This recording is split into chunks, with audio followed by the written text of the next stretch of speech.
Hello everyone and welcome to the All 12 Signs video series for the Pisces Full Moon. This is happening either on the 30th or 31st of August 2023, depending on where you live. I will be reading for Leo and Cancer in this video. I've done a collective reading as well where I broke down the big theme. There was a lot of channeling going on in that video. Very little astrology actually, but there definitely a lot of big themes came up. I did some collective tarot as well as oracle cards, so do go check that out if you want a sort of a deeper understanding of what this full moon's all about. This is the first lunation in the sign of Pisces with Saturn there for the last 30 years, so this is kind of a big one. Really bringing in all the themes of that in everything coming together with that big Saturn transit. Right, so my name's Chloe. I work with card divination, astrology, and I channel energies through my body. This is just one of the ways that I channel. As you can see, my hands are moving around right now. This is independent of my conscious thought. This is drawing in energies from different dimensions to help us heal, help us clear stuck energy, and open up portals to source to help us get in alignment with our soul's journey. In these videos, I focus on you. You are the most consistent thing in your life. I want to see how the energy is showing up for you, how you're working with it, and how to co-create with what's going on. I focus on the inner work, right? Because the more that we understand ourselves, the more that we are in alignment with our own vibrational frequency, the more that shifts and changes our surroundings, the people around us, and it helps the collective and the universe as a whole, right? So when you're working on yourself, you're working with the universe. This is the reason why I bring this up is because, right, there are court cards and other cards linked into romance or work. That I spend time in these videos focusing on how this energy is actually showing up for you rather than court cards, which can be other people. With astrology, your natal chart and the transits are both you, but they're also linked into other people as well. If you wanted a more personal reading linked around into those kind of questions, or you just wanted a natal chart and bringing in all of these modalities together, do check out my description box where my email address is. Send me a line. I like to tailor to the client and have a little chat beforehand in order to really incorporate exactly the needs of each of you in those readings, and that's where like court cards may more come up as sort of other people, but in these videos I prioritize focusing on your energy. If I get a strong message linked around those things, I do bring them up. I work with the whole house system. This means each sign falls in the whole of a house. I recommend for those of you who know your time of birth and your natal chart to look to the first house. This is your rising sign. This is where your ascendant is. All the signs will be linked into them being in the first house. So I recommend checking out that one first because it's a very pivotal part of your natal chart. This doesn't invalidate looking at any other sign. Just look to where that sign is in your chart. Look to the house that it's in, the themes of that house, and apply those themes to the messages that come through. If you've got planets there, take in the themes of those planets as well. It's as if that sign has now moved to the first house, but with all of the themes of your natal chart and the energies within that to the messages. Take what resonates and leave what doesn't. There are several transit series that I've done that are still very valid right now. We've got the Saturn retrograde series. There are actually two. They're all in playlists. They're all really easy to access. There's two Saturn transit series. The first one is like going a deep dive into Saturn being in Pisces. The second series is the retrograde itself. We've also got Venus retrograde. She's playing a big role for us all collectively, even though she's going direct next week. Not quite next week. Well, it'll be kind of next week, a week after the moon. That she's still going to be in shadow until the 7th of October, so that series is still very relevant. Also, sometimes it helps to look back in time and see what was going on.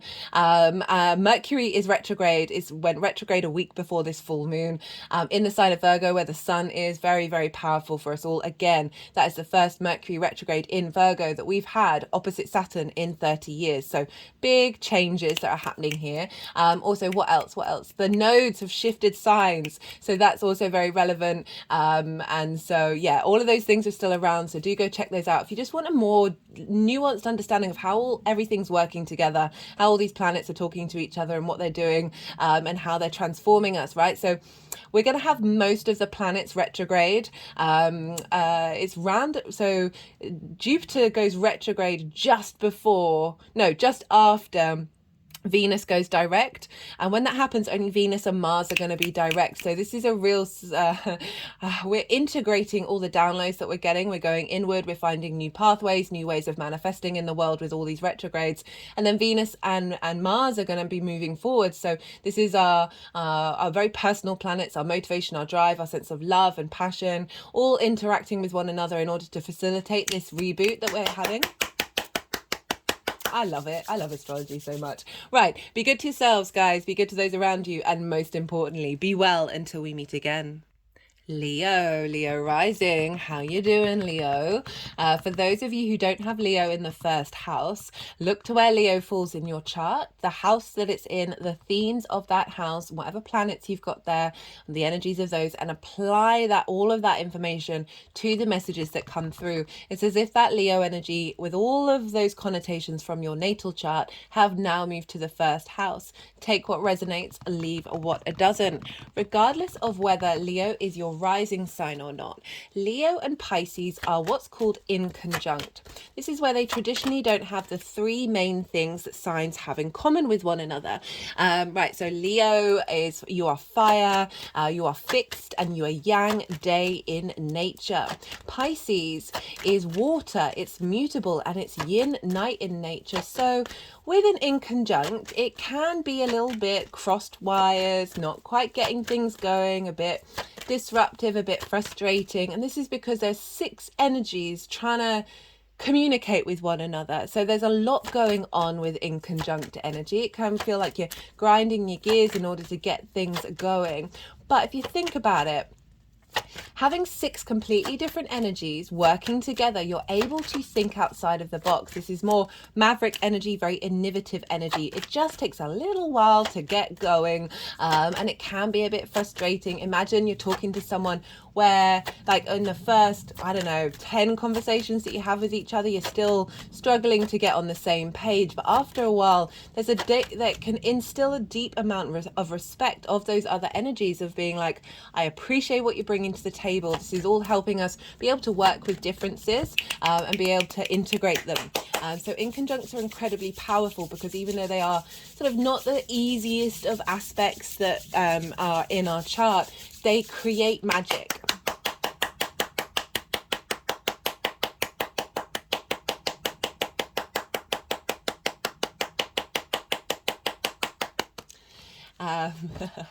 Energies enjoyed that one.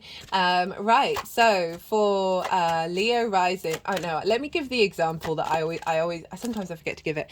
Right, so the way that I look at an in conjunct is, so this is something that kids did when I was young, of hopping on one leg, tapping your head with one hand, and moving your hand around on your belly with the other hand, right? So this can be really disorientating. This can be like how to, we can struggle with multitasking, and in conjuncts are very much about multitasking. Excuse the slippery deck here. I love it, but it's got a coating on it, which means it's going to last for a while, but it does make it very slippery. The Ace of Wands was at the bottom, so I wonder if that one will come out again. That it takes a while to adjust to the new dynamic of practicing that, but once you do, you're creating new neural pathways. You're sort of bringing in sort of more I was going to say quantum, but I don't really know why, a quantum way of engaging with the energy, of like being able to incorporate lots of different facets, and when we're in observation of them, we can get them to work together. So it's just being mindful of the fact that on in the traditional way of looking at signs, there isn't a lot in common. It's my personal opinion that all of the signs, all of the planets, all of the universe are in cahoots with one another in order to facilitate our growth and expansion and our sense of love, joy, and curiosity. So there is that fundamental at the root of all of it. It's just they're coming at it from different directions, and that can just be a little bit like, whoa, there's a lot of information to take on board. Right, so for Leo rising, you have Pisces in the 8th house. The 8th house is the house of the outside world's resources, right? So this is both 3D and 5D, right? It's linked into inheritance, more sort of big money. And so this is like mortgages, loans, taxes, that kind of interaction with a sort of a bigger organization. And the inheritance side of it, as I said, 3D or cosmic inheritance, the 8th house is a very magical house. Oh, speaking of very magical, hello, the High Priestess. Oh, I'm getting all floaty at that one. Yeah, that yin energy is really calling for pause and peace and meditation and being in a state of observation, which as a yang day energy, Leo, right? Yang day energy is air and fire. They're not bound by gravity. There's a need for speed. There's momentum, transformation, movement. Whereas the yin night energy is more sort of that observational, allowing things to draw towards you, taking your time, strategy, a sense of nurturing rather than like immediacy, right? And the High Priestess really represents, actually also represents the moon. So that's quite wonderful that that's come out in the 8th house, which, as I was saying, is a very magical house, because this is, right, the 8th house is the give and take between you and the outside world. And that can be one-to-one people, that can be the bigger outside world, and it's also the cosmos, okay? So this is time, money, things, energy, ideas, intimacy, that exchange, okay, that give and take. So often with the 8th house, it can be working through issues around scarcity and lack and not feeling supported. And this can mean that we can often, perhaps give too much in order to sort of facilitate your place in the world, as well as taking too much through imbalance. And it's all about finding balance with this in the way that you embody yourself, right? So that's the first house for Leo risings. That's how you embody your sun or your moon in your actions and your deeds. It's depending on if you've got a day or a night chart. This is where other people, this is often how other people see you, because they see you through your actions and your deeds rather than that perhaps internal space that might be a bit more private. It's also your body, your vitality, your character. This is the house of self. So it can be a little bit difficult to get an alignment with how you embody yourself, with that give and take between you and the outside world, because so often we might be only, I don't want to say this too strongly, but certainly we're all like living in our own little reality, moving around in the world. And then the 8th house is that exchange of other realities.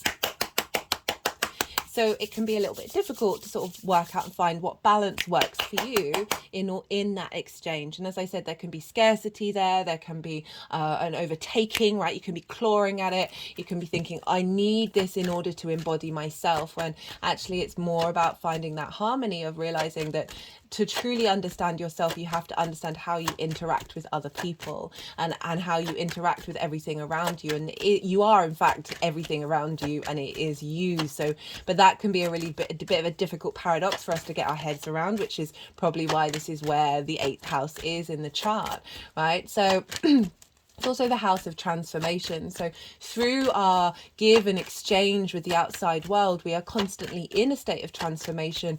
And Leo, being a fixed energy, can feel a bit disorientated by that, because fixed energy, it maintains, right? It keeps going. It can be very stubborn. And so with this mutable Pisces energy, of this adaptability, of this flow, of this, the magic of Pisces, can be a bit disorientating, can be a bit overwhelming and overstimulating, because there's a certain idea of how we think we are is being constantly put in a state of change by this give and take between you and the outside world.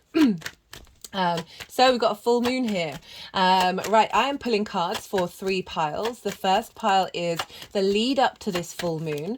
Whoa, okay, cards. Excuse me, 2 cards have just fallen on the floor.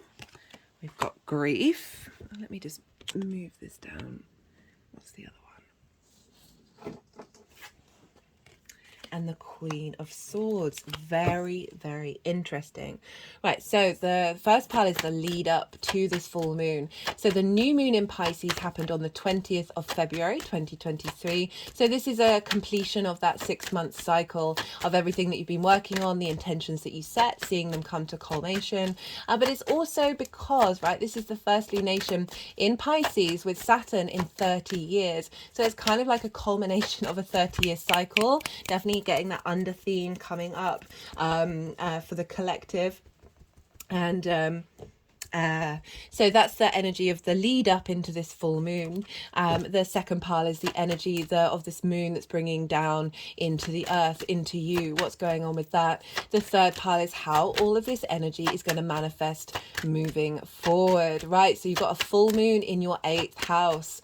So this is all about relationship dynamics. This is all about how you understand your place in the resources in the world, and the give and take between that. So this is full moons, I find, can bring up sort of 3 major themes that crop up because we're dealing with an opposition when it comes to a full moon. Oppositions are ruled by Saturn. Saturn's actually conjunct this moon, and it can bring about limitations, isolations, and also what Saturn's really with that opposition, what it's really trying to teach us is finding balance and harmony between the two, because they can often feel like they're so far away from each other that they are separate from one another. So that's the Virgo area of your chart and the Pisces area of your chart. I always like to point out with an opposition, with this ring that I put on a couple of years ago, my sort of commitment to eternity, my commitment to the cosmos, that this kind of represents an opposition. So you've got one thing here, one thing there, you got one thing here, one thing there, but this is an acknowledgement of the flow between the two.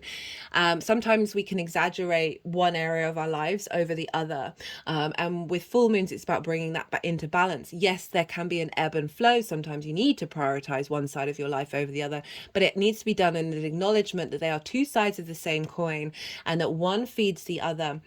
And they are constantly in a state of union, right? So we've got the midpoint at the here, which is the singularity. So we always want to find some sense of balance by honoring each side of the coin, and not mitigating either side of that and allowing them to flow within one another. So full moons can bring about areas of your life that are out of balance. And this is because the sun is shining all of its light on the moon. The sun represents our vitality, our vision, our purpose, our sort of our conscious mind, and the moon is fully illuminated by the sun, and the moon represents our unconscious space, our intuition, how our needs are being met or not being met, how do we nourish ourselves and others. So if there's anything that's been missing that you may have not seen in your unconscious space that needs to be worked on, this can be a time when you get triggered by that unconscious need, right? By that thing that needs to come out and be seen, and for you to have a conversation with in order to transmute and unravel that energy so it is more in flow. So this is when, if difficult things do show up in your life, to just sit with it and see what it's trying to tell you, and use it as a lesson in order to grow and expand and integrate and realize that everything is a part of you and you're in alignment with that flow and that love, that unconditional love. Another thing that may crop up is a situation that you're like, why is this showing up? I've been working on this. I thought I'd, raise my frequency around this, and now it's showing up in my life, and you can be a little bit disheartened. Well, this is a wonderful tool of the universe going, hey, we're going to provide you with a situation that's before would have sent you spinning, would have sent you getting really triggered by that and disorientated by it. But you find that you aren't. You find that you move through it and you're able to embody all that sort of perhaps that mental cognitive processing that you've been doing. You're now able to embody it. You're now able to bring your emotional and physical body into that situation and allow it to feel that it is safe, that it's healed, that it's integrated. And we need those opportunities in order to have a more holistic integration with something that we may have been working out perhaps more in private, in our own internal space rather than the external. So situations that show up like that are helping you integrate. The other side of that, as I said, is a culmination of the seeds that you've planted, a culmination and a reward of an illumination on the work that you've done. a celebration of that. Full moon's a very vibrant energy. This is a super moon as well. This is the biggest super moon that we're going to have this year, where the moon is the closest to the earth for the whole year. And this means that we're getting a really big downloads coming in, big integration of the magic of Pisces in this area of your life, right? So one of the main messages that came through in the collective reading was, we are going to be, this is a pit stop, right? So imagine you're a Formula One racer and you've gone round and round and round and round that track, and now is a time where everything's getting a touch up, everything's being cleaned, maybe new technologies being added, new skills, new possibilities. Whoa, okay. New skills, new possibilities are really coming through to facilitate you on your next part of the journey, because even though this is a full moon and a completion of this particular part of the cycle, we're then going to draw this energy, all of this light energy, and then bring it back down to earth and like really integrate it to the new moon in Pisces next year. So we're instigating a new 6-month cycle, as well as closing out one part of the journey that we've been on. As I said, one of the main messages that was coming through was downloads coming from our soul's journey, a re-bringing in of soul gifts and upgrading. Very, very strong message for this Pisces moon. And you have this in the 8th house, which is your give and take between you and the cosmos, you and source, right? So really harnessing the magic of that, coming in, a completion of perhaps relationship dynamics with you in the outside world, or relationships and just one-to-one relationships that have been out of balance, where perhaps you've given too much or taken too much, or perhaps you felt that scarcity. This is a culmination of anything that you've been working on and healing in this dynamic. And bringing it to the forefront, helping you see what you need to learn on the next part of the journey, as well as giving you tools and support in order to do so. This could be on a sort of very materialistic level, a chunk of money coming in from the outside world, a completion of that, an acknowledgement of that. What else? And also like an acknowledgement of the transformational journey that you've been on.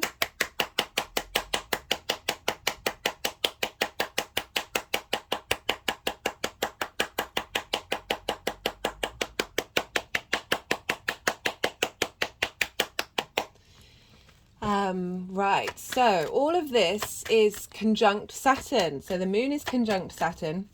Saturn can be the taskmaster. I love Saturn, even though it can be a very, oh, hello, the chariot. Well, that just flew out quite literally.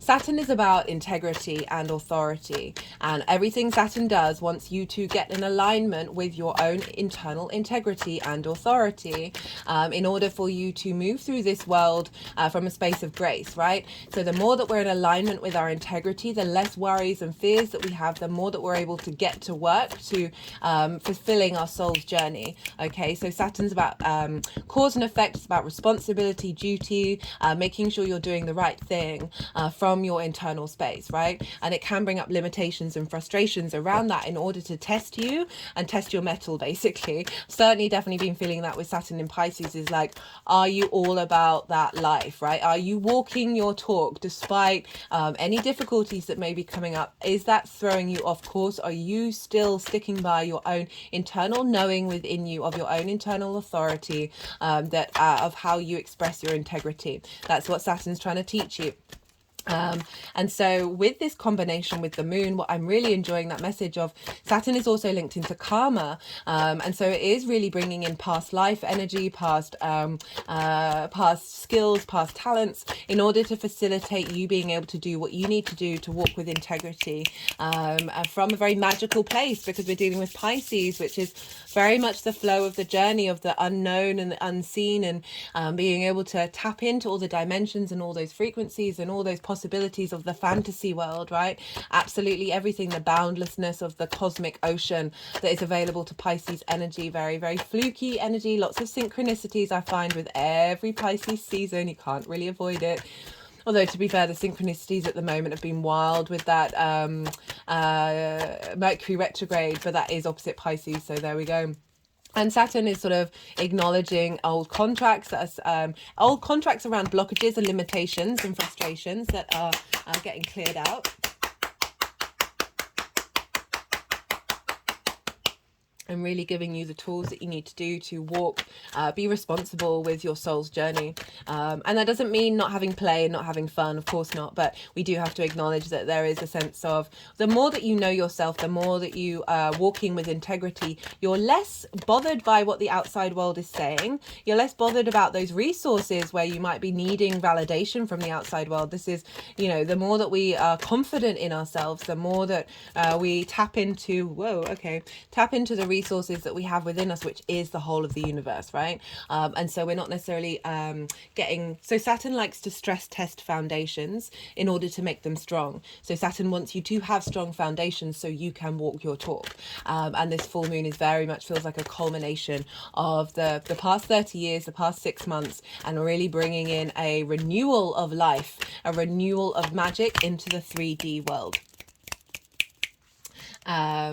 Right, so Black Moon Lilith is conjunct the Sun over in Virgo. So you have Virgo opposite this Pisces energy, and this is in your house of your resources, right? So these, the most important thing I find with this house is how you value yourself. The more that you value yourself with respect, honor, and dignity, the more that the other things I'm about to mention fall into place. Okay, so this is the tools that you have in order to make your money. So this is more sort of like monthly income rather than big chunks of money if we're thinking more on the material plane of the 8th house. The tools that you have in order to make your money and how you manifest. It's also the things that you care about, the resources that you have at hand. And as I said, most importantly, how you value yourself. So the sun is there shining vitality and light on you, working through and navigating a sense of self-worth, a sense of truly understanding the skills that you have and how you make your money and how you manifest in the world. And it's with Black Moon Lilith. So Black Moon Lilith is conjunct the sun for this full moon. She was conjunct the new moon in Leo, so she's really playing a very big role for this particular part of the cycle. And the Lilith energy is, I recommended it in the Leo videos, but I'll recommend it again. Go check out her mythology. She's very nuanced. She's held a lot of space. She's been a bit of a scapegoat for a lot of difficulties our species have been working through, and I'm eternally grateful, and I honor and give praise to her doing that, basically. I'm a big fan of Lilith energy. She is on my North Node. And so Lilith, in a nutshell, in the mythology is, say somebody tells you you can't do a thing, but they do that thing. And you sit and you think about it and you're like, I cannot for the life of me, from the most objective way possible, with all the nuances, understand why I'm not allowed to do that thing. You then go, hey, you go and want to have a conversation with this other being and say, look, let's have a chat. Let's talk to each other with respect, honor, and dignity and equality. Let's have a chat about this because I don't understand why you've put this rule up here. And I'd like us to move through this. And that person, that being, however you want to look at it, says, no, this is how it's always going to be. It's never going to change. It doesn't matter who you are and how you behave, and what you do. It's never going to change. And Lilith is like, okay, bye. She packs her bags, off she goes, right? Because Lilith wants to embody this 3D experience from your own independent space, and that sense of, obviously with consent and do no harm, all of that stuff involved. But really, be free to be yourself and not have a sense of authority put over you that doesn't make any sense. So she's not a fan of hypocrisy. She's not a fan of hierarchical structures that don't work or don't make sense behind them, or of biases that distort reality, right? She's very much wants you to embody a very strong energy in how you move through this world. And she's conjunct the sun. So whereas before in the new moon, she was conjunct the new moon, really instigating an independence of our heart space and our courage and our creativity bursting out. Now we've got it conjunct the full moon, just following that. So we've instigated that new moon of a new beginning in the way that we operate from our Leo space, especially with that Venus retrograde, from our heart, being confident and independent of expressing our heart's needs. Now we've got this full moon that's really bringing that into alignment with your value and how that value gets interpreted in the outside world, and what that outside world, the give and take between that, of getting that in alignment with very independent, strong vision and clarity of who you are and what you are, and getting that in alignment with the downloads that are coming in that are helping give you a magical boost into the way that you can now move forward with this independence, this embodiment of the pleasure principle in the 3D world, with that 5D support. So very, very powerful energy with this moon. So we've got independent Lilith and Saturn, who represents integrity. So wanting this to be in alignment. If we're not in alignment with these two things, that may get distorted. No flipper. I thought it was a flipper. That can get distorted and more restrictions can come up. So it's really about asking you to sit during this full moon and see what shows up in your intuition, in your dreams, how you're connecting to your deeper understanding and vision and clarity of who you are and how you value yourself, with your understanding of how these relationship dynamics may have distorted and impacted that, right? So we're working through a lot of distortion with Lilith, because Lilith energy is feeding into the sun, and that sun energy is feeding into the moon, of helping your unconscious space release dynamics around the give and take between you and the outside world that have been distorted based on hypocrisy and hierarchical structures that don't make sense, and a bias that is twisted, right, and distorting that reality. These distortions are coming down.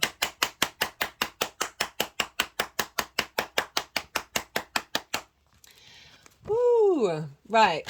So Jupiter rules Pisces traditionally. And where's Jupiter? Jupiter's over in your 10th house, Leo risings. This is, so wherever Jupiter is influencing what's going on with Saturn, and therefore influencing what's going on in Pisces, and therefore influencing the moon and Saturn in with this lunation. And this is in your life purpose house, right? The 10th house is the most visible part of the chart.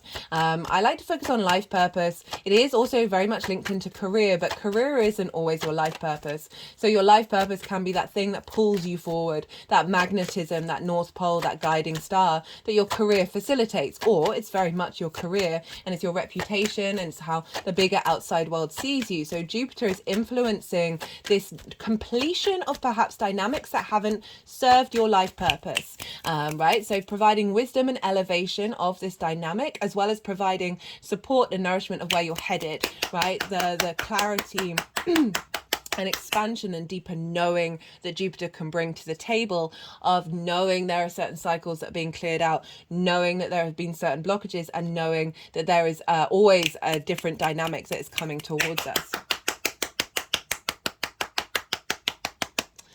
So that's the ruler of the moon. Who's the ruler of the sun? Well, that's Mercury. And where is Mercury? Mercury is in the sign of Virgo. So it's in its own sign. And so Mercury is governing what's going on with the sun. Mercury is retrograde. It's a week into its retrograde at the time of this full moon. And so it's giving, I love retrograde planets. They can be a little tricky, but it's about going into the deeps and the depths, the depths and the deep, and finding the nuances and the details in order to break out of old structures and come up with new neural pathways. So I really loved the Mercury retrograde series. I think it's one of the favorites that I've done so far. Really very powerful. Remember, this is the first retrograde that we're having with Mercury in Virgo in 30 years opposite Saturn. So the very supportive energy coming through. Mercury is more about flow for me and the information that we collect in order to facilitate flow. So information can be absolutely anything. Communication is everything that we're doing at all times. And Mercury is there in your second house, like doing a revamp on your skills, revamp on the resources that you have and how you view yourself and view your valuation, right? And the way that you bring in money. Whoa, okay. So we've got a lot of, I really like the fact that this full moon is happening at the retrograde, because we're then going to have the new moon that's happening just before Mercury goes direct. So all of this magic, all of this support from the cosmos that's coming in for us collectively, but particularly highlighted by the 8th house, of feeding into the Mercury, at the retrograde. So we're getting all of that magic facilitating the rest of the retrograde. So a real cosmic shift for everybody. Sorry, excuse me. I've got a little bit of a tickle at the moment. It's only really coming up during readings. It's very much linked into the Mercury retrograde, for sure. Communication and expression of self. So this Mercury is governing the Sun, of saying, okay, right, we're finding vision and clarity and independence with that Lilith energy, but we're going to be navigating a new dynamic of how you value yourself in relation to whatever's completing and building onto the next part of the cycle, with that give and take between you and the outside world.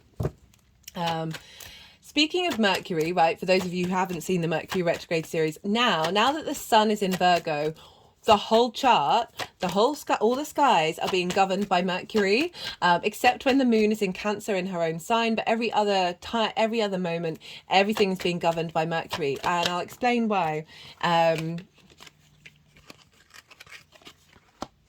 So we've got okay,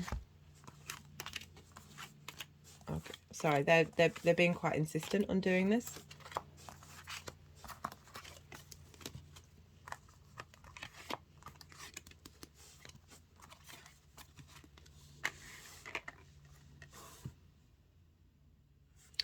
Okay. So, what was I saying? Right, so the Moon and Saturn are in Pisces, which is ruled by Jupiter. Where's Jupiter? Over in Taurus. Ruled by Venus. Where's Venus? Venus is in your sign, Leo. Who are you ruled by? The Sun. Where's the Sun? In Virgo.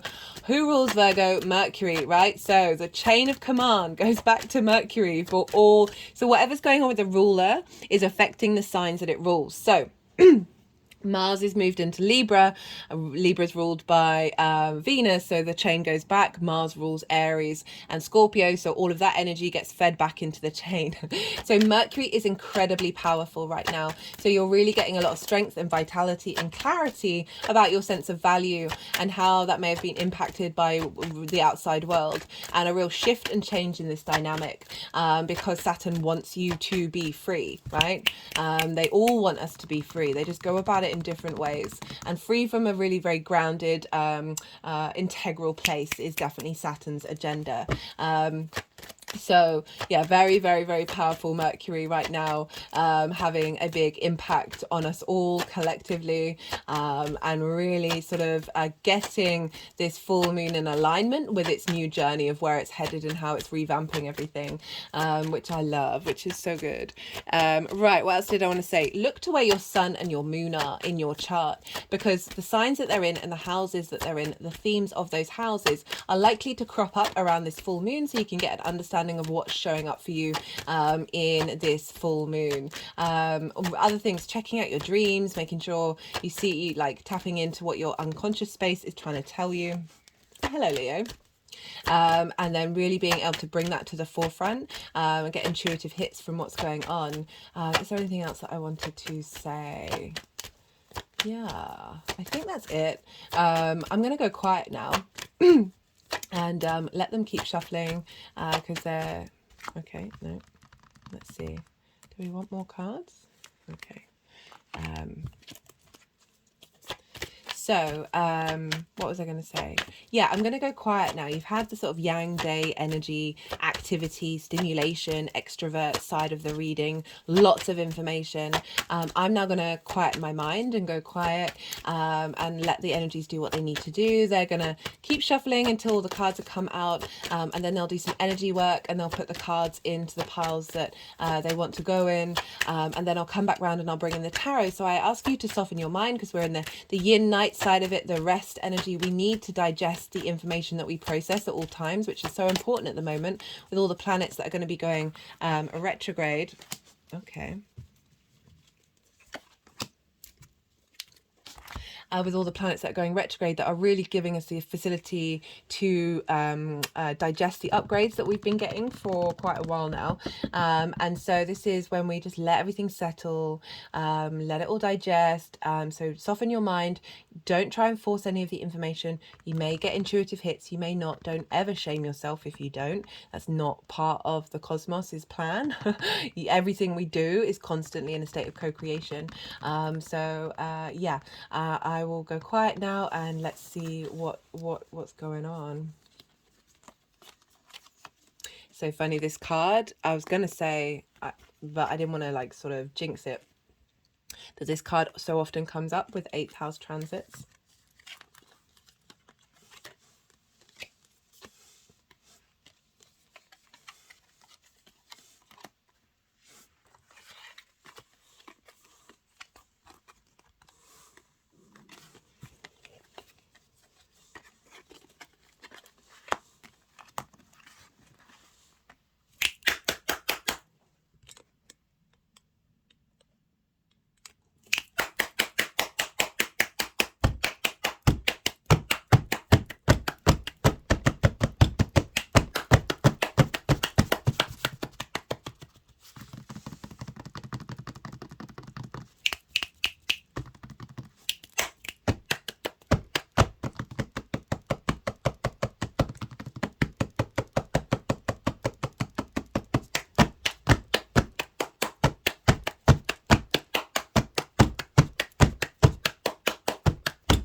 Okay, Leo. Right, you got a lot going on here. Okay, so we have the 5 of Cups, the 2 of Pentacles, the 8 of Swords, the 3 of Swords, and the 5 of Pentacles. So we've got 2 5s here, one at the beginning, one at the end. So I'm not surprised a lot of this has come up because, as I said, we're sort of completing our 30-year cycle with Saturn being in this sign, and the 8th house can bring up a lot of difficulties and a lot of, because it's about that exchange, it's about our separation and incorporation and tribalism and all of that stuff. So it's about, as I said, not necessarily feeling supported, not feeling like you're getting what you need, overcompensating by either taking too much or giving too much, and really being out of balance with the give and take between you and the outside world, right?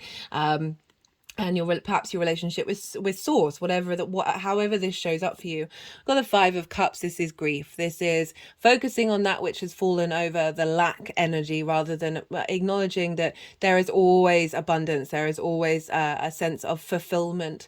It's just how you look at things. This is not me denying the aspect of grief. Grief is such an important part of the human experience, right? But we can get very much stuck in it, and we can repeat those cycles and go inward and go round and round and round and round, and then it then gets recreated in those dynamics because everything is frequency, right? And so it's working with that nuance of the frequency. As I said, this is coming from the new moon in Pisces, so perhaps setting a lot of intentions about how your relationship dynamics are with the outside world and wanting to start a new journey. And through that, you've been navigating and working through these things that are coming up, and spending time working on it. And I say that because it is crowned by the Strength card. Right, we've got it with the 2 of Pentacles. This is about survival mode. So again, it's sort of like not thriving. This is like getting just what you need and having to juggle lots of things in order to survive, rather than seeing the give and take between you and the outside world and the cosmos being pure abundance. We've got the 8 of Swords, you know, and that is a difficult thing to navigate, especially when we live in very heavy earth constructs that are framing survival over thriving. Got it with the 8 of Swords. The 8 of Swords is Everything's an illusion, guys. This is Maya. This is the fact that this reality that we think is our reality is in fact made up of multitude of different realities, and that we can get very limited by being very stuck in that. Let's bring that into the 8th house of being trapped in a cage of your own making, linked around scarcity, linked around lack, linking around fear and survival. And we've got this with the 3 of Swords, right? So the 3 of Swords is about heartbreak. It's not just romance, but it can be about absolutely anything that has blocked off your heart's vibrational frequency, that's bringing about a sense of mental anguish and mental ability, not being able to see things clearly because our hearts aren't able to vibrate at the fullest level, right? So that can be anything that anybody says to you from a very early age that may have brought about a sense of lack, because they're just clicking around the mind. That is part of your limiting beliefs and your trauma responses. As I said, you may have worked on all of this and you may be like, none of this is relevant to me. There could still be something very nuanced in the depths of who you are that is actually right at the root of your unconscious space, that is a fundamental block that so many other neural pathways have come from. Right? Even if you think, well, I've got this, yeah, there still might be something there. I mean, it's quite, there's a lot going on here. So I'd be, yeah. Anyway, this is within all of us, quite frankly.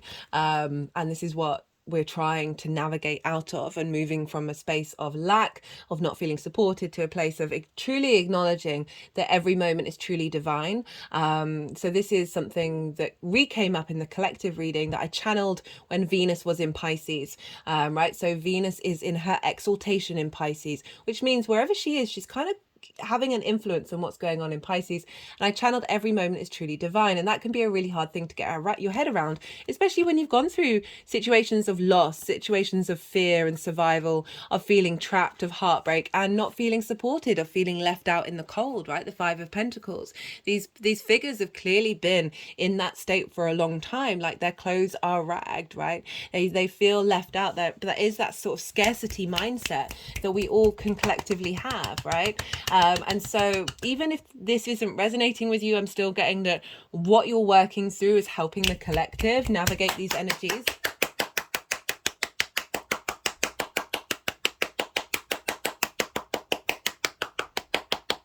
I mean, for me, like the human being, we've signed up for an element of us to fundamentally feel alone, because we've come from source energy, we've come from the cosmos in order to experience separation from the all, right? It's part of this journey that we've signed up for, and it's holding space and appreciating that journey, and valuing that experience of the pure curiosity and inventiveness of the experience that we're all going through, as a exploration to find balance, right? And unify those things that seem like polarities, that they are in fact all one and the same.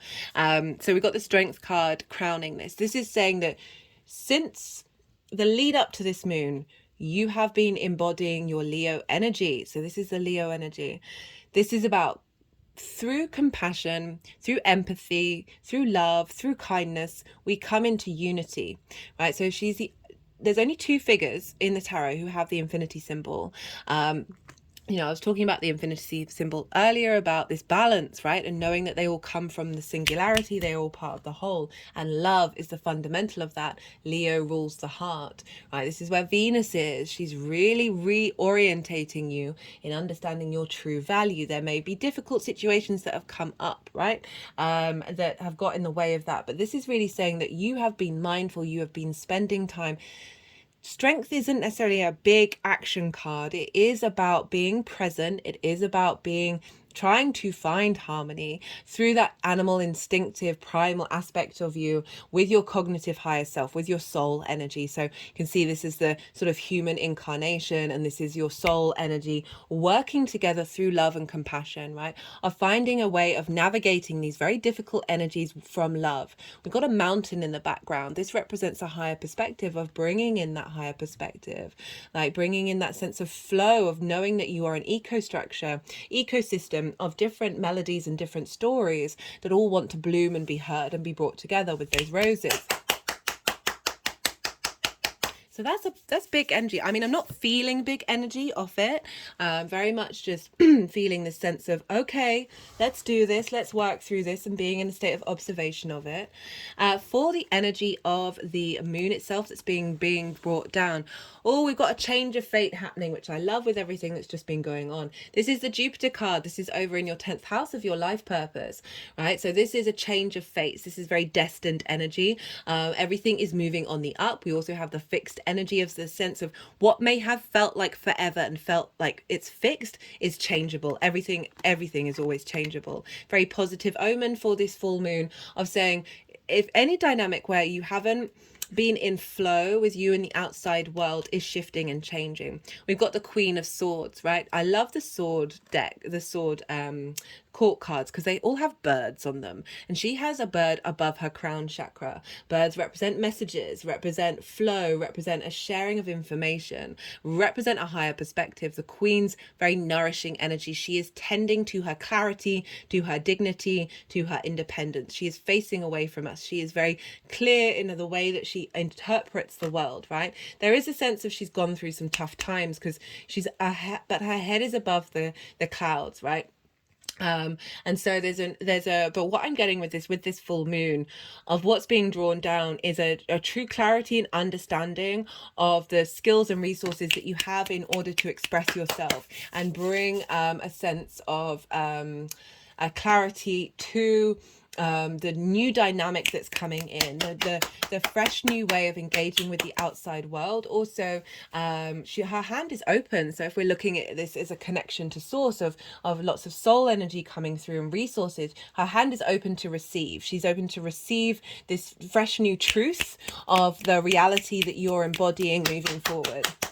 And that reality is the Four of Cups in reverse, right? So the Four of Cups, again, the Three Cups here, and Three Cups represent harmony, flow, being around like-minded people, being honored, being respected, and you'll care about one another.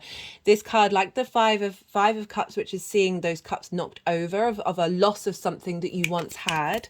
The Four of Cups is, see, for me, this is comparison is the thief of joy, because this figure is very stagnant. They're very closed off, but they're looking at this thing that they want that feels out of reach, but they're not making the effort to do so. Very lots of melancholy. So there is a sense of seeing other people having the Three of Cups and feeling a bit of resentment towards not having it, a sense of frustration, a sense of lack, a sense of limitation. But this is the Ace of Cups, right? Acknowledging that you have that ace within you at all times. This is in reverse. This is saying this energy of blocked energy of to receive the Three of Cups of that harmony and flow is being shifted, right? There's a new dynamic coming in. How this energy is manifesting moving forward. Well, you've got three major arcana, Leo. This is pretty big stuff. We've got the Chariot. The Chariot is one of the fastest moving cards in the deck, right? This is about will and dignity and moving through life without controlling it. You see, there aren't any reins governing the yin and the yang sphinxes. This is acknowledging you have you are using all the resources around you in order to move through life. Oh, big energetic release at that. Because you see, they've got the stars in the canopy. They've got the moon. They've got all the astrological symbols. They've got the magician's baton. There's the yingam and the yoni and the spirit energy of the lovers, right? There's the moon and the yin and the yang of the high priestess. You see here, right? The crescent moon and the black and the white. There's the empress's crown as well. There's a real sort of acknowledgement of utilizing all the skills that you've had, that you've come across on your journey. Now, Cancer, for you, Leo rising is your hidden house, your house of mystery, your house of magic, right? So this is, I'm really kind of getting that there's a bringing in of a momentum forward of all that soul journey, all those soul gifts and skills that you have that are coming together, and you are embodying them. You are embodying them, and you are moving through the world with the knowledge and the ease that you have of knowing that those resources, you are able to bring things into being and be able to move through the world with them. Very, very powerful energy. That card flew out. We've got four, and we've got the Justice card and the High Priestess. Very interesting combination. Two very strong feminine energies coming in.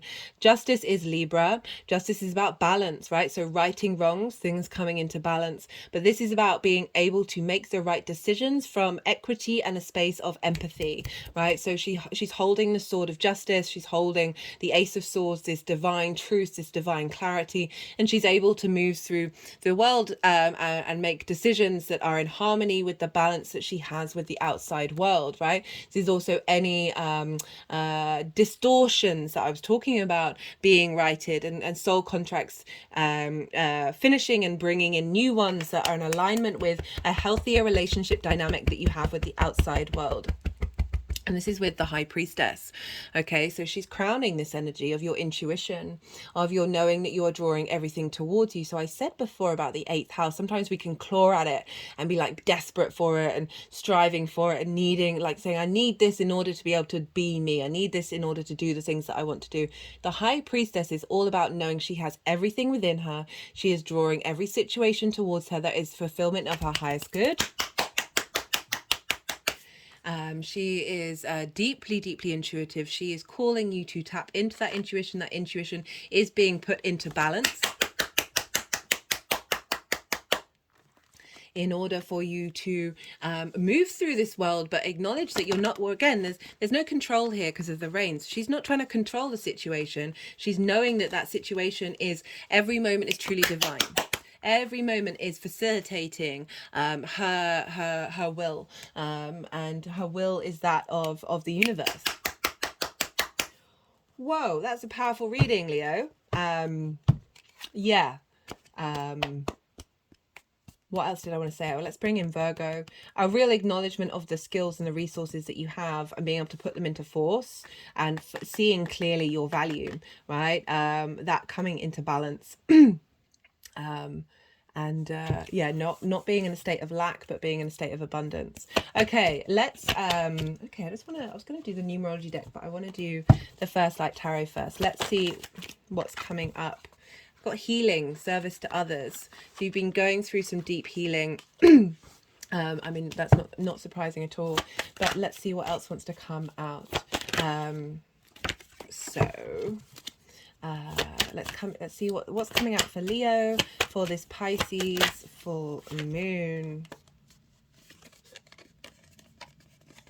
So we've got variables affecting the issue. Affecting the issue. Sorry, I'm just trying to translate it. Okay, so what I'm getting is perhaps giving too much of yourself and not having the right boundaries that you've needed in order to harmonize your frequency. And Venus in Leo is really helping you out with that one and sort of facilitating what you've been working on in general. Yeah, so that's the work that you've been doing has been helping you get into alignment to facilitate this particular journey that we're now instigating on. Right, okay, let's do the numerology deck and let's see what wants to come through for Leo.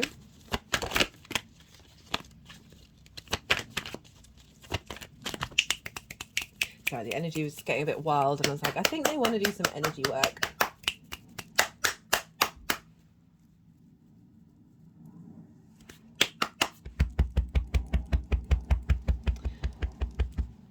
And very interestingly, that healing card is a 2. The High Priestess is a 2. That she's obviously been walking with you on your path to help facilitate deep internal healing in order to strengthen your intuition. And I like that that's now coming out with the High Priestess coming up at the end of saying now you're in your power. Got self-love, right? So that's backing up the putting, giving too much to others in, and negating your own internal space. And that Venus retrograde really is breaking that open. Let's see what else they want to do. And through true self-love, which is why I was focused, like, make sure that you understand yourself before seeking that from the outside world. With this is when the world sort of falls around you and opens up to you. And until we're able to do that from a very real space, right, and really navigate that, go into the depths of it, do that inner work, that the melody within us isn't able to sing and bring forth into being. Okay, that's a 7. That's a 7. Oh no, it's an 8. I apologize. Sometimes me and maths isn't great. Right, let's see what else wants to come out. What's 7? 7 is the Chariot. There's a 7, there's a 7. I knew there was a 7 somewhere. And that self-love propels us forward, right? Because you're confident in yourself, and it's not coming from like an unintegrated ego or the id trying to really control what's going on in the situation. You're in flow, right? You are able to move through the world. You're wearing armor, you're protected.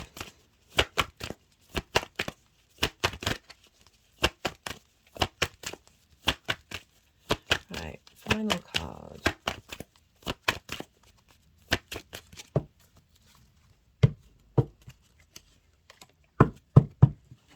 Manifestation of harm. Oh, there's the 8.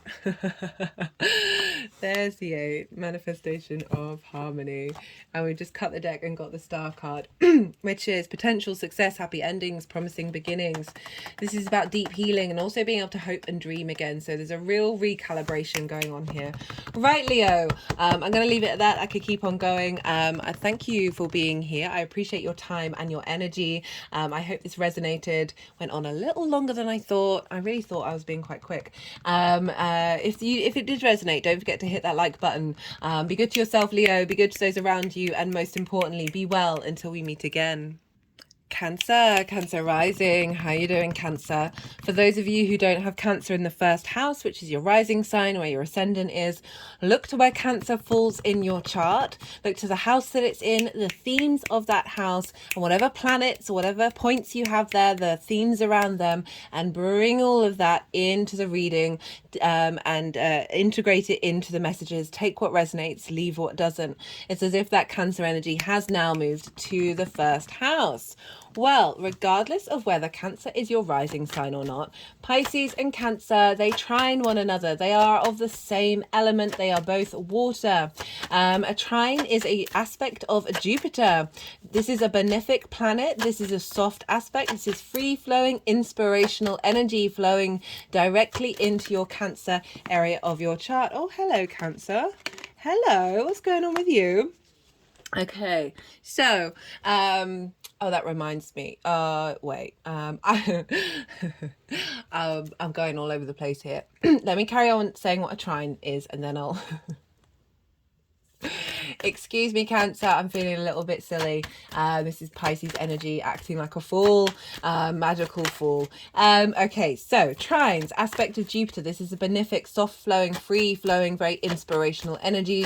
Trines want to bring elevation, expansion, a deeper understanding, a sense of wisdom, and with that wisdom we get confidence, we get luck, opportunities, and flow, a sense of abundance, right? So this is because there are 3 main things that signs have in common with one another traditionally. So you've got the yang, yin energy, the day or night energy. We've got the element, and then we've got the modality. So when we have a trine, you are like, this means 2 of the 3 things you've got in common. So Cancer and Pisces, you are both water energy, and you're also both yin, night in nature. So you've got the baseline in common, then the element, but your modality is different. So Cancer, you're cardinal, you like to instigate things, very sort of leadership energy, and Pisces is mutable, it's adaptable, it's able to shift and change. So essentially you've got 2 very fundamental things in common with one another. So this is where the ease and flow of information comes in. This is where everything's just moving a little bit more smoothly.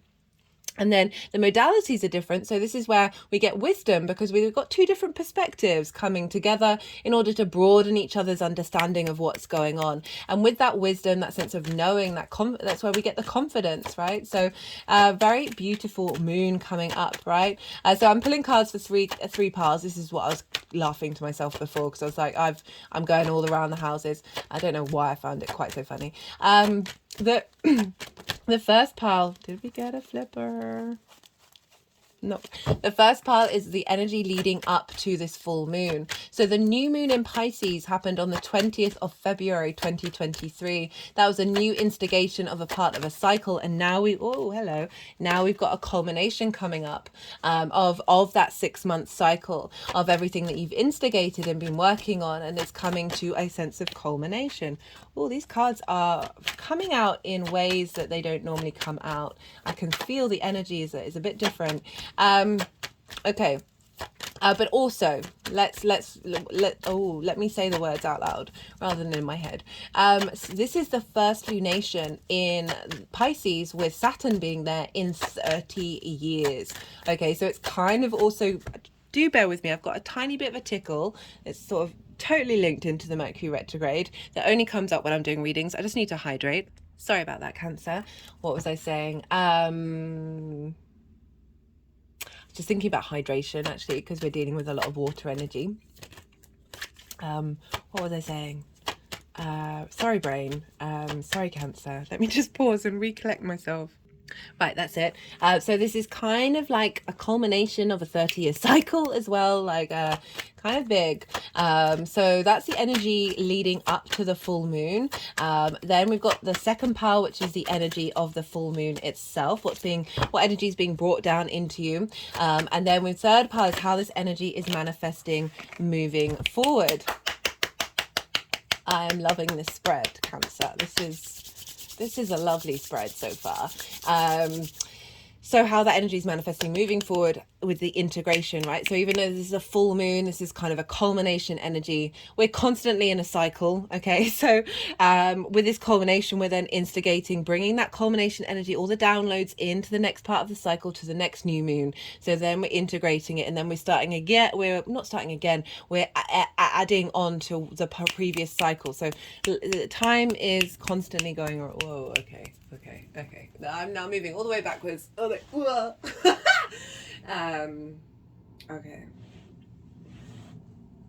Sometimes I have to be careful about what I'm doing because the energies are like, whoa, we can get on board with that one. Right. So I'm being a bit ridiculous, Cancer. I was going to apologize, but I'm sure you appreciate it. Sometimes we just got to be a bit ridiculous. So, this is a big full moon, right? This is a beautiful moon. One of the main messages that came through for the collective. I've done a collective reading. I broke down the astrology. Lots of channeling happened in that. Lots of messages, lots of big themes. I either pulled tarot as well as read from oracle cards as well. The energy was wild, kind of the energy that I'm getting right now. I can't lie. So I do recommend you go check that out if you haven't seen it. I know it's kind of long, but honestly, the time flew when I was doing that one. I thought it was a lot shorter than it was. Right. So this is a big, beautiful full moon, and one of the main collective readings that was messages that was coming through was about soul gifts, was about soul activation, magic, being able to bring the magic from all previous incarnations into the present day. Like, obviously not all of them, but like you get the gist of it, right? Whether it's conscious or unconscious, right? It's sort of walking through this world with a bit more magic in our step, right? The Pisces rules the feet, being able to walk with magic, walk in flow.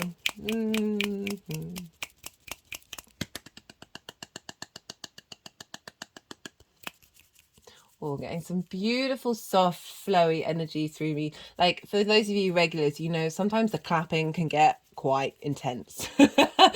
And the movements are the opposite of that, much more in flow state, much more, there's a softness here, right? So Cancer, you are yin night in nature, so is Pisces, so really tapping into that flow, that softness that can come about with the yin night energy. It's beautiful. I'm really enjoying this energy for you, Cancer. So we have this full moon happening, Cancer rising in your 9th house. This is the house of the gods, right? This is about perspective. This is the big questions, your morals, your perspectives, your philosophies, your ethics, your connection to book religion, the cosmos, source energy, spirituality, nature, science, whatever it is that you hold above your sorry, excuse me. Whatever it is that you hold that is bigger than you, but you are a part of it. I was going to say hold above yourself, but that's not the vibe, not the vibe. Unless, you know, you assign to a particular dogma that does have a sense of hierarchy. And kudos to you.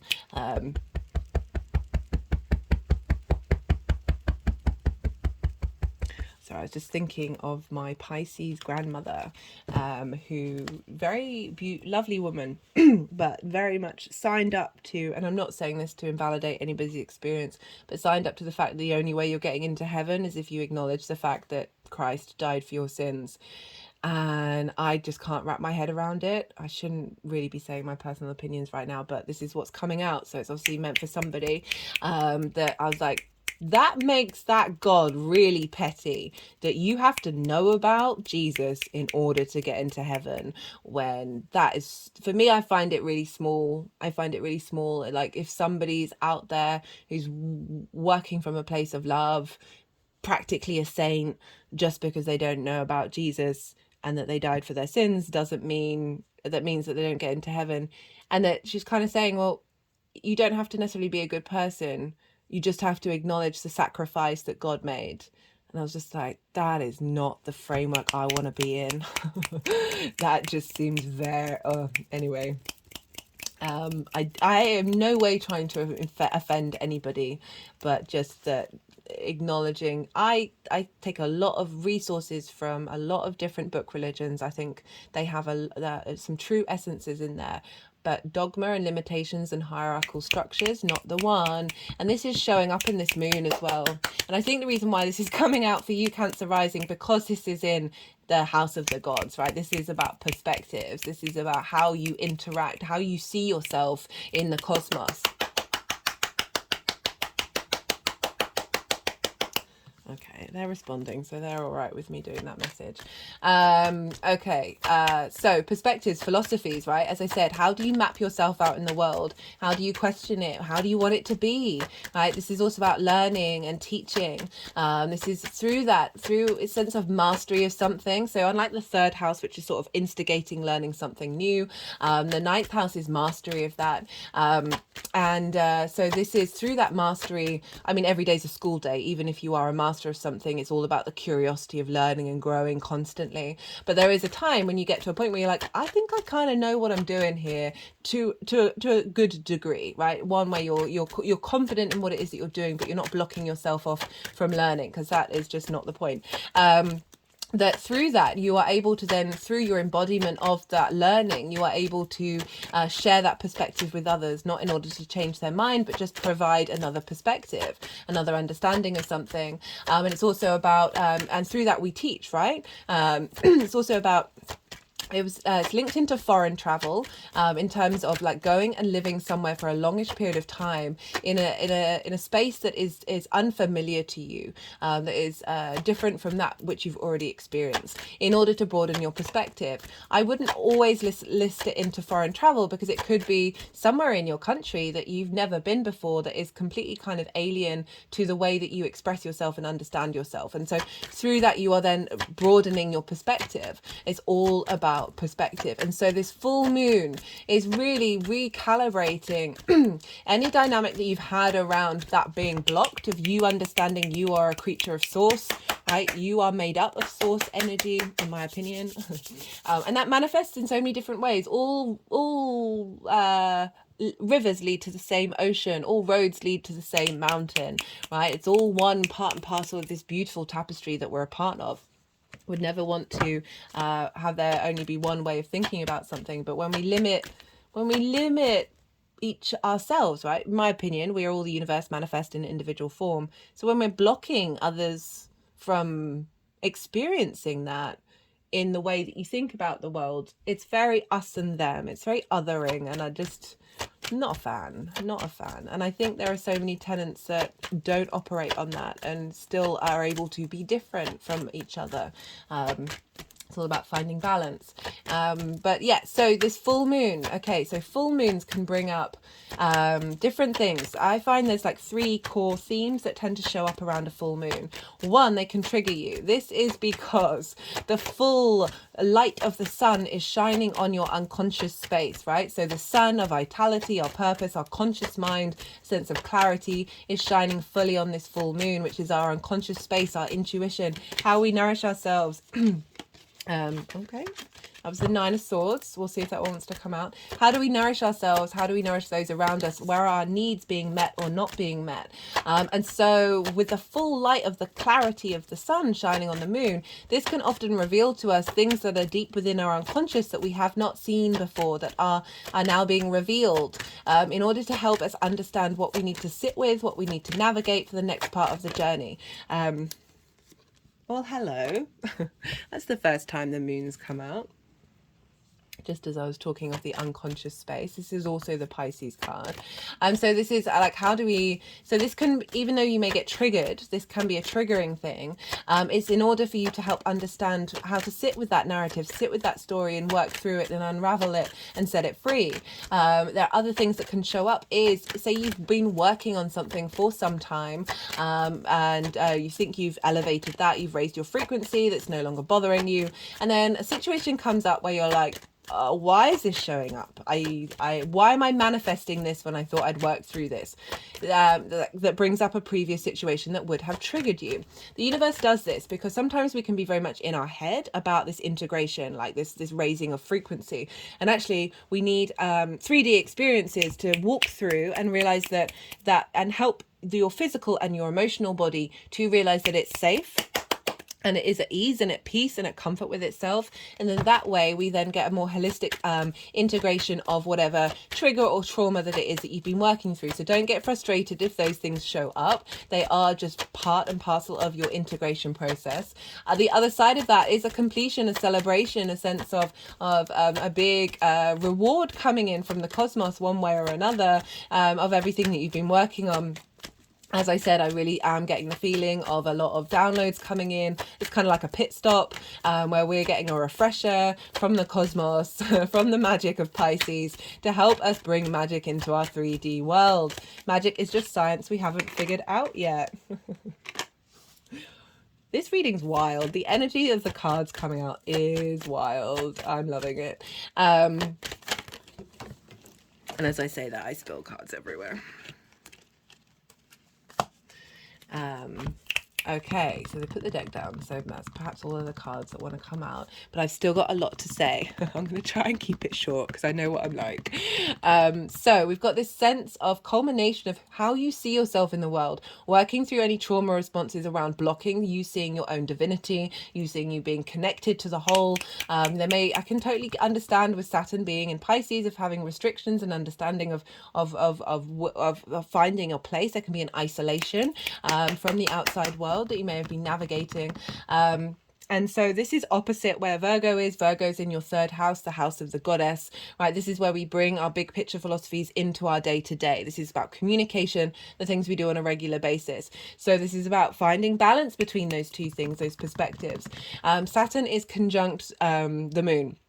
Right, Saturn can bring about isolation, separation, sense of authority, restrictions, but all it's trying to do is help you get in alignment with your own integrity, your own authority, your own strength, right? It's really wanting you to feel powerful in a very integral way, acknowledging cause and effect and karma, being dutiful and responsible in the way that you move through the world.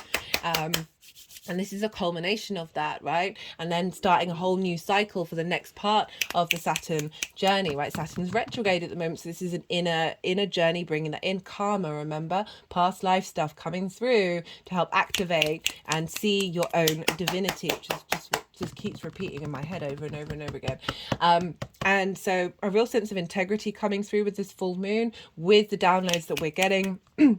Black moon Lilith is conjunct the sun. She was conjunct the new moon in Leo. So very much part of this independent energy. I always recommend checking out Lilith energy. There's nuance to her. There's a lot going on. And I respect her so much. She's been a scapegoat for a lot of our difficult collective energy. And I appreciate and value the journey that she has helped facilitate us on. In a nutshell, the mythology around her, the essence, what I tap into is, imagine being told you cannot do a thing by a person or being or whatever it is that is doing that thing. And you're like, why? You sit, you think, you contemplate, you can be as objective as possible. And you're like, I cannot think of a single reason why I can't do this thing. You go to that person, that being, whatever it is, that organization, that structure, and say, hey, let's talk to each other one-on-one. Let's teach each other, teach us. Let's treat each other with respect, honor, and integrity, right? And being to being. Interesting, I kept saying teach, because this is like about teaching. Like I think you're instigating some energy of, and I'll come back to that, of saying, hey, I don't understand why I can't do this thing, right? Talk to me about it. Let's have a conversation. And the other being says, no, this is just how it's going to be. And it doesn't matter what you say or do or how you are. It's always going to be this way. Lilith packs her bags and leaves, right? She's off. She's out. She wants to embody this 3D experience, or help us embody this 3D experience from a very independent space. It's not about being disrespectful. It's not about being, it's about consent. It's about doing no harm, but it's about living your pleasure from a very independent space. She's like an amped up Venus.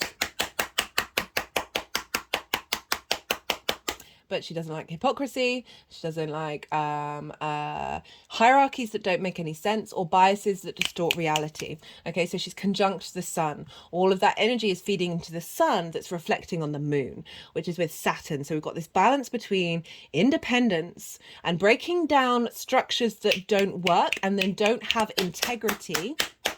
Because that's like, Saturn is linked into hierarchies, but I think the essence of Saturn is to break them down in order to make sure that we have stronger ones that serve us in the long term.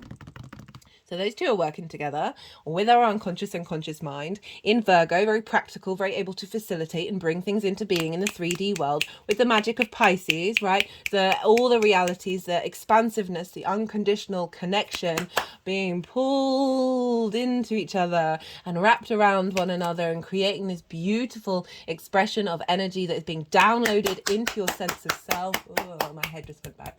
That is facilitating you being able to understand your own divinity and be able to communicate that and operate with that on the 3D level, right? The day-to-day, that third house. Love it. Okay, what else?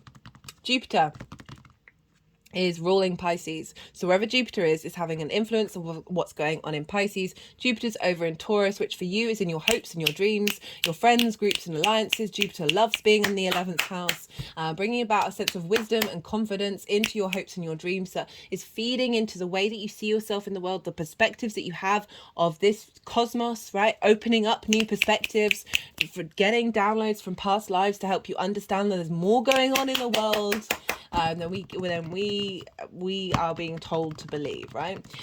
Mercury is ruling the sun, whereas Mercury, it's in its own sign, it's retrograde. Retrograde planets are able to go into the details, into the depths, in order to break out of conformity and tradition, in order to find new neural pathways and new ways of doing things.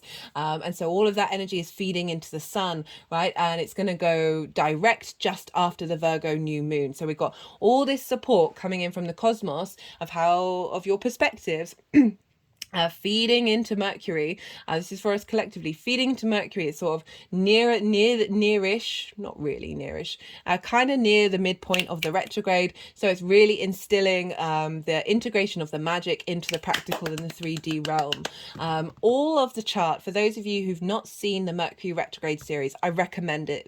One of my favorite series that I've done, that I talked in that video about how the moment the sun went into Virgo, all the chart is being governed by Mercury. So wherever the ruler of a sign is impacting the sign that it rules. So there's an energetic transfer.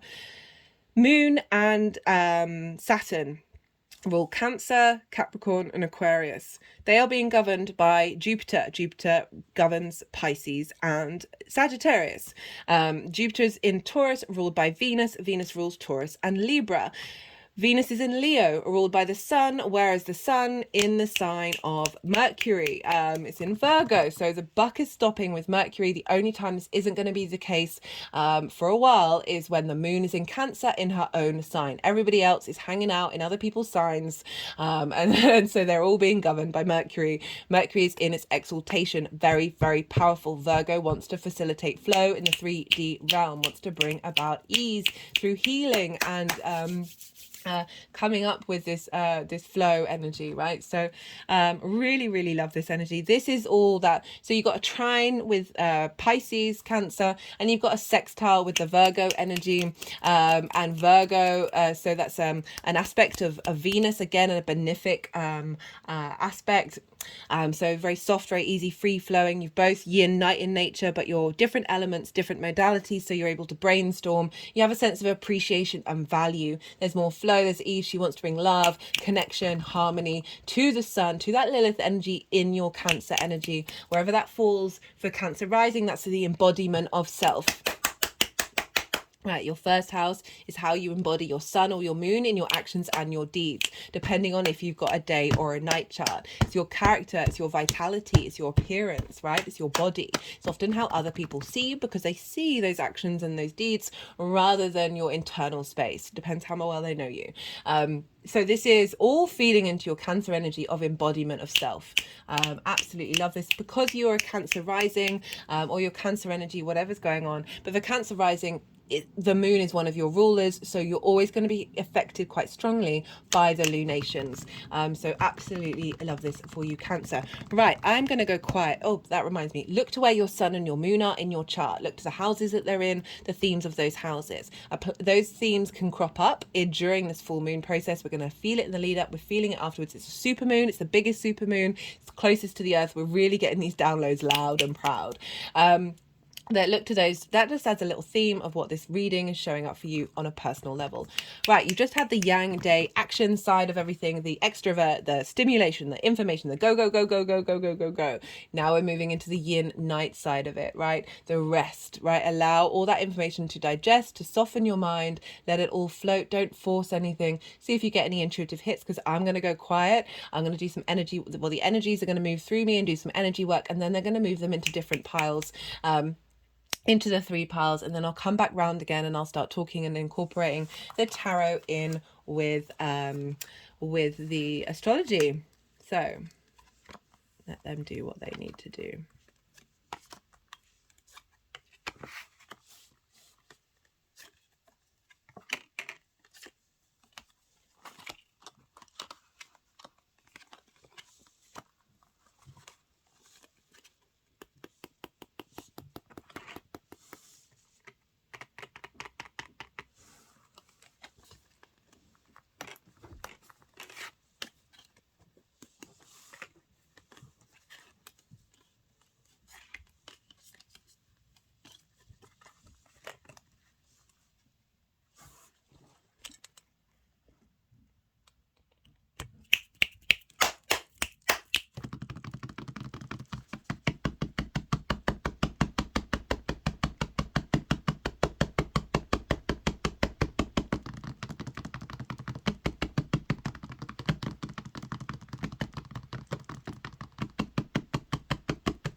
Okay, Cancer.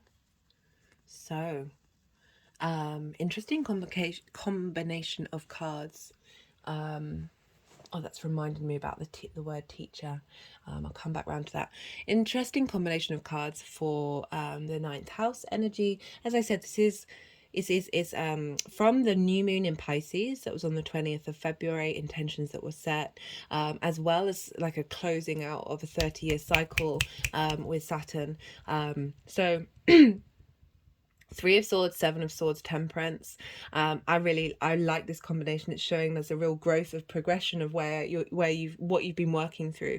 Three of Swords. So this is heartbreak, and this is not just linked into romance. This is absolutely anything anybody has said or done to you that has caused your heart to just that vibrational frequency to not be as vibrant, not be as present, and so this is anything that may have happened that may have diminished your ability to see yourself with perspective in the cosmos, right?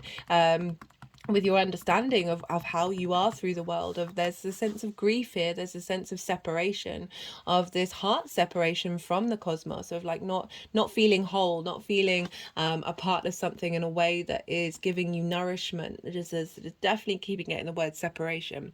And we've got this with the Seven of Swords. The Seven of Swords gets a bad rep, but I love it. Look at the color of it. It's the color of the sun. This is a good card.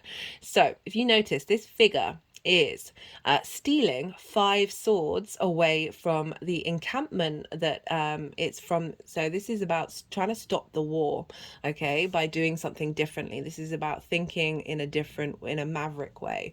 But if you know tarot, right, the 5 of Swords is one of the most, I find it the most difficult card of the deck. That and sort of the 9 of Cups, because I'm like, wish fulfillment, really?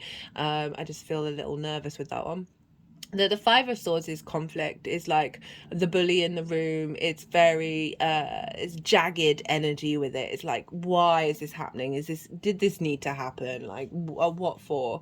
And this figure is stealing away that conflict energy, is stealing away that mental construct, right? So this is, you've got a lot of mind energy here of how do you see yourself, and has that been causing you pain, right? You're not being able to see the true value of who you are. And this is saying that you've been navigating a different way, but this is pause, this is peace, right? So the 2 of Swords represents peace, of bringing peace into your life. And with the Temperance card, okay, just feel like you're getting some angelic support from the 3 with the 3 of Swords, from that. With that Temperance card is about finding balance, right?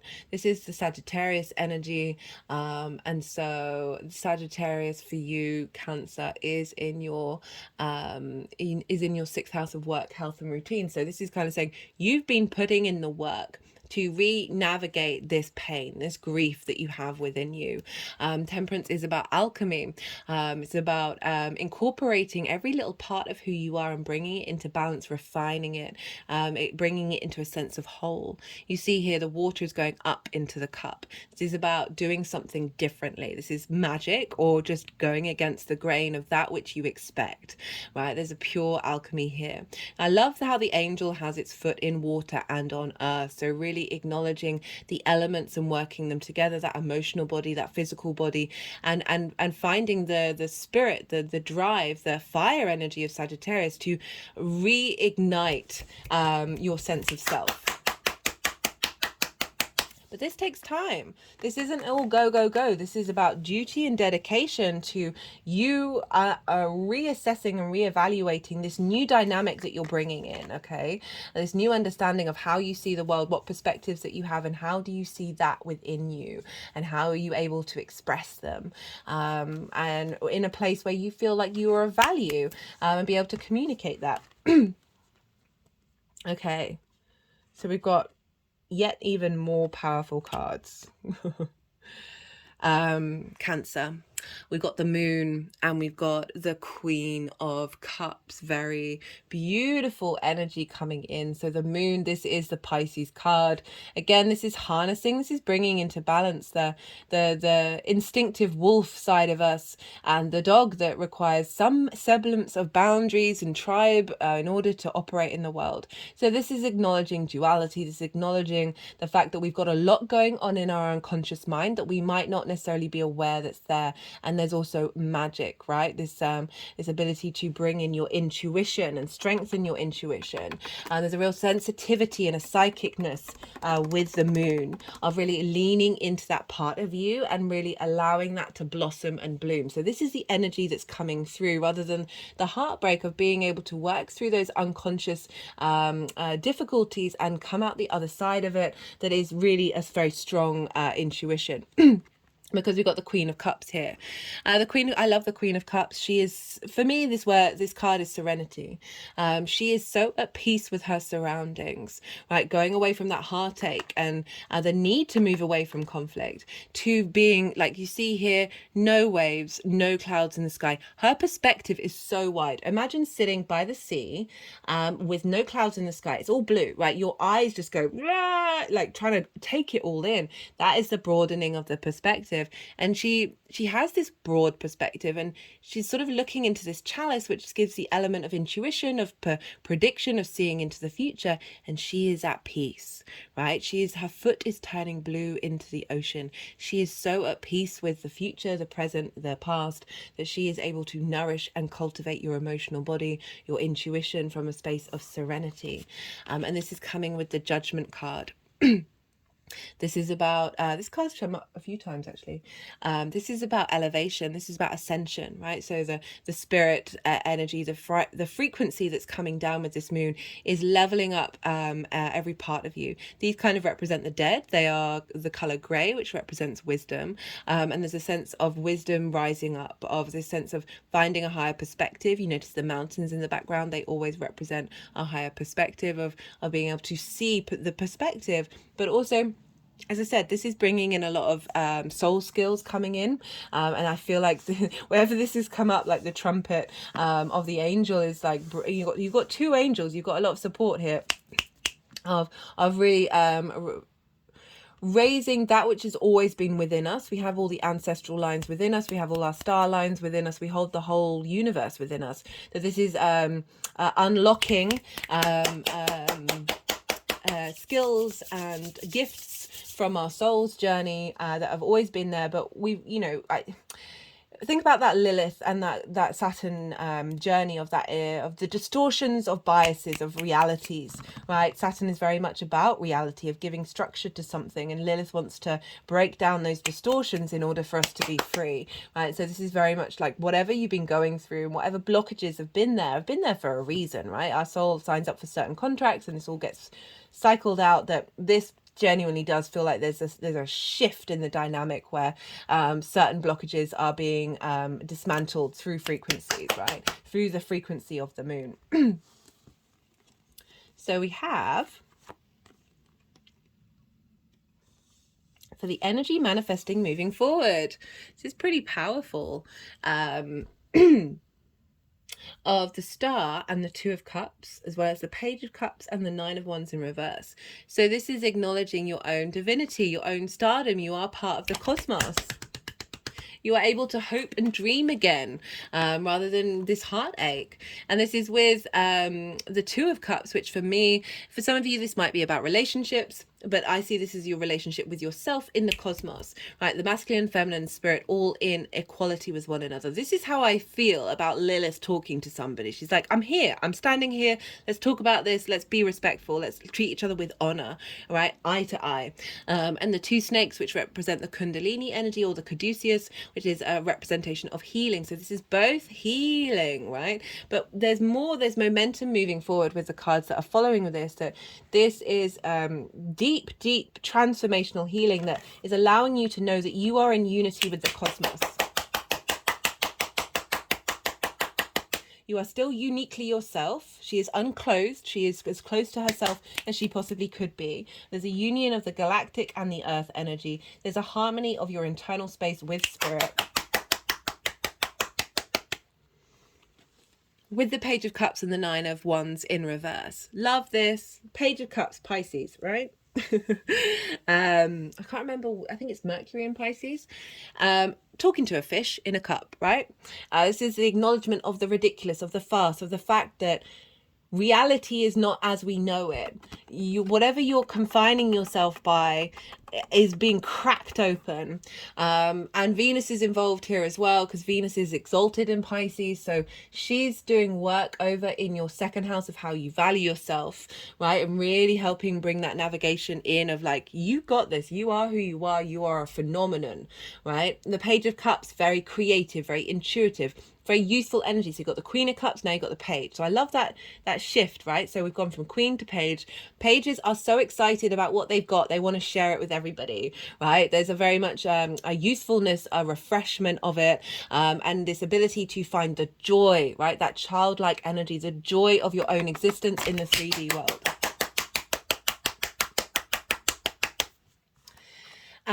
And the creativity, the imagination, the intuition, your emotional body, you're in more flow, and you're no longer feeling you're all alone. You're no longer feeling you're all alone and you're exhausted. That you've had to just keep going. Everything's been just, life's been throwing at you conflict after conflict after conflict. You've still stood by that. You've still been strong, but you're exhausted. You're broken. You've had no support. You've felt like you've had no support, right? This is saying you are not alone. You are not alone. You are supported. You are no longer, you're getting restored through healing, that you're no longer feeling like you're exhausted, and you're working with your emotional body, with your creativity, with your passions. You're able to bring that magic into your 3D experience. Ooh, Cancer. Okay. Love that. I'm going to pull some clarifiers because I want to. Let's see what wants to come through for Cancer. This is the numerology deck. All the decks are in the description box if any of them. We've got parenting. Interesting.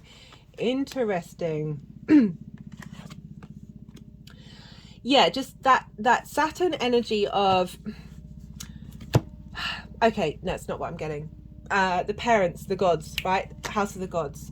That we are held by energies that we are very limited in our conscious awareness of, that sense of perspective, that sense of higher philosophies, that you're getting clues and understanding that you are part of it and you are being supported by it, and everything that you've been on, all the journeys that you've been on, is part of that cycle, but it isn't forever. Nothing is forever.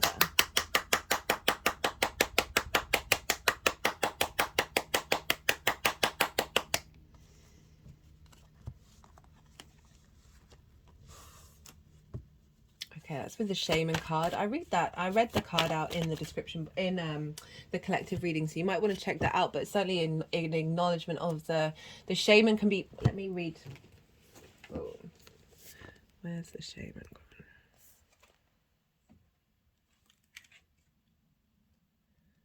card? Okay.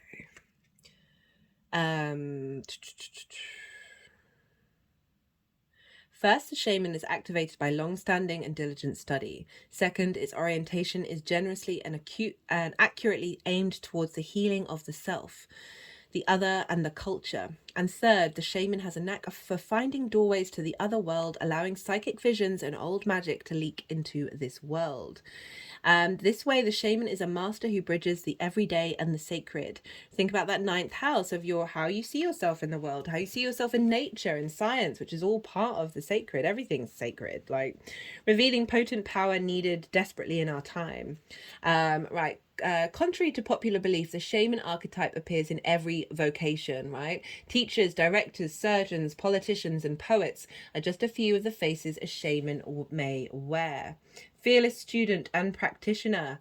Right, so really bringing in all the joy of the world, right, of learning, of growing, of healing and evolving, and finding magic and meaning in everything that we do. That is the art of the shaman, and that can manifest in every area of your life. And I really love that that's bringing in that energy to the sense of you being a... Ooh, hello, the star. I was about to say you holding yourself through this, knowing that you are being held, right? This might not be linked into source, however you want to look at it, of you being able to tend to your needs, tend to the way that you see the world and you see yourself in it, in a way that is loving, right? And is in a way that is supportive, rather than this heartbreak, right? You've been navigating new ways of thinking, and now you're able to share this with others as well.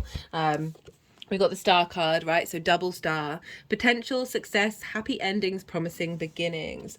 So being able to incorporate this sense of potential that you're birthing into the world now, of how you embody yourself in the world. The more that you know how you work in this, that you are everything and everything is you, the more that vibrational frequency helps others as well.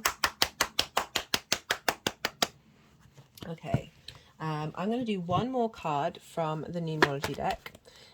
Let's see what's coming through for Cancer.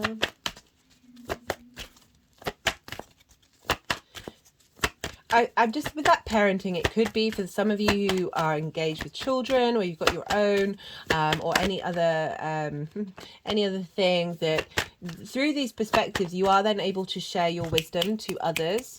Parenting's a bit of a stronger word, but I can appreciate that. Finding new ways of parenting each other and parenting yourselves, and finding new dynamics in the way that we communicate with one another from this new enlightened perspective, of being able to support and allow others to be free. Okay, final card. Got moderation. Well, all right then. Can appreciate that, but it's kind of obvious. Oh, I'm such a brat. I'm such a brat. Right, final card. Final card. Sorry, if you didn't see, that went over the Three of Swords, which is like, duh. But it's a nice reconfirmation that you're moving away from that. There no longer needs to be this intense, deep grief that can reside. I mean, Pisces can very much be linked into that sort of just frustration at the world, right? And not being able to find your equilibrium. But it definitely feels like that is being recalibrated for this full moon. Okay, we're not wanting to give one? No.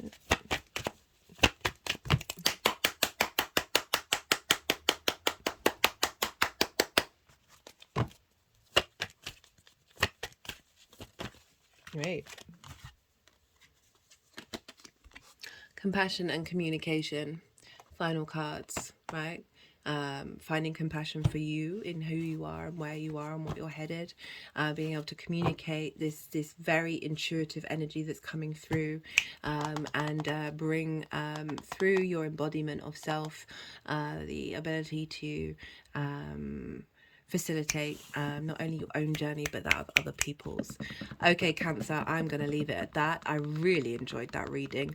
If it resonated, don't forget to hit the like button. All interaction on the channel is greatly appreciated. This is a growing channel, so the algorithm adds on to the boosts that YouTube puts out into the world, and it is deeply appreciated. Be good to yourselves, Cancer. Be good to those around you, and most importantly, be well until we meet again.